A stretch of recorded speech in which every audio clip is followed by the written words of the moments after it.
On July 20, the government of India issued a ban on its largest rice export category, non-basmati white rice.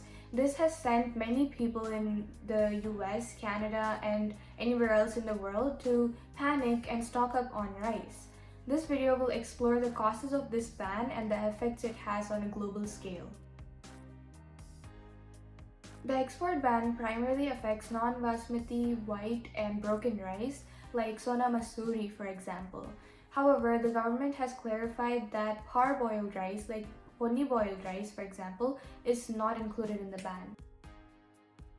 Late but heavy monsoon rains in northern parts of India significantly damaged newly planted rice crops in states including Punjab and Haryana. Rice paddy fields were submerged in water and farmers were forced to replant them once the water levels went down.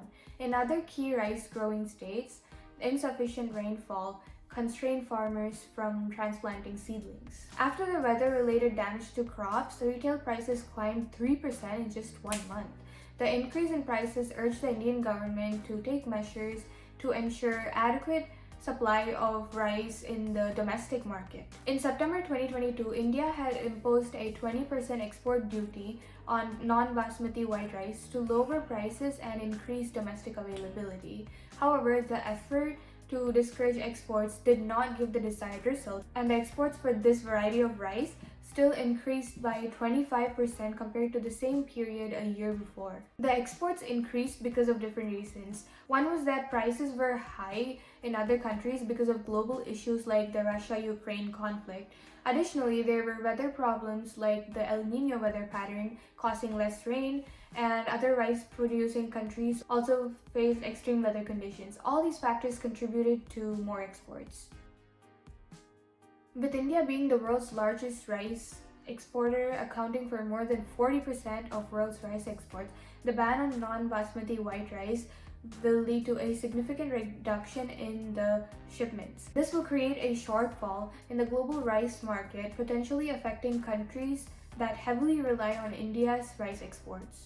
The reduction in rice exports from India can trigger fears of further inflation in the global food markets. The ban comes at a time when food prices are already on the rise due to various factors like Russia's invasion of Ukraine and erratic weather patterns.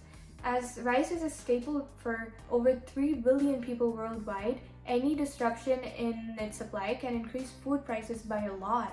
It can even lead for many people to stay in hunger and others to starve. Many countries, particularly those in Africa, rely heavily on Indian rice imports. With India's rice exports being restricted, these countries will face challenges in securing sufficient rice supplies, leading to potential food shortages and higher prices domestically. The ban on basmati rice has already led to price increases in rice exported from other countries.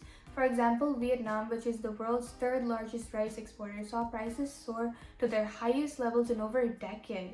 This can put additional financial strain for countries dependent on rice supplies. Inflation from the Russia-Ukraine conflict is bringing dangerous effects on the world's economy. The sooner this issue is solved, the better it is for the entire world. And it would at least be better if people could just resolve the trade issues for now. El Nino is a natural climate change that happens sometimes where the ocean in the central and eastern Pacific gets very warm. It occurs irregularly and can go on for a few months. El Nino affects the weather all over the world, causing changes in rain and temperature.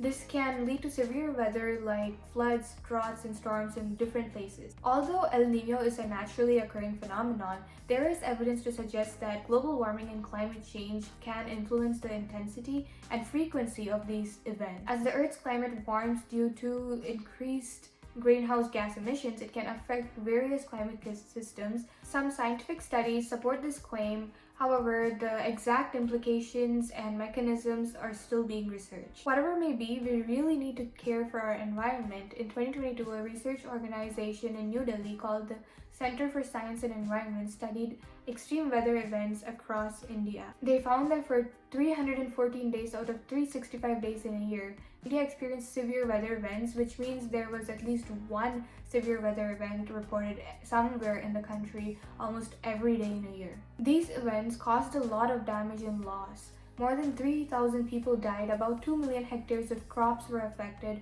over 69,000 livestock animals were killed, and around 420,000 houses were destroyed. Around the same time, the UN Intergovernmental Panel on Climate Change also released a report for 2022. It warned that India could face several disasters due to climate change in the next 20 years. To avoid this catastrophe, the report stressed the urgent need to significantly reduce greenhouse gas emissions by 2030. Otherwise, the situation could become irreversible. And this applies to the rest of the world as well, as many parts of the world is currently going through climate catastrophes. We need to take action against these factors if we want a solution, and today we're in dire need of a solution. We need to advocate for sustainability and hold big corporations accountable. I hope this video really emphasized not only the need for climate reform, but also the need for maintaining peace among countries and getting involved in other conflicts so that we can avoid catastrophes. So this is it for this video. Thanks for watching, and remember, it's time that we have to stand against all these atrocities and bring a change.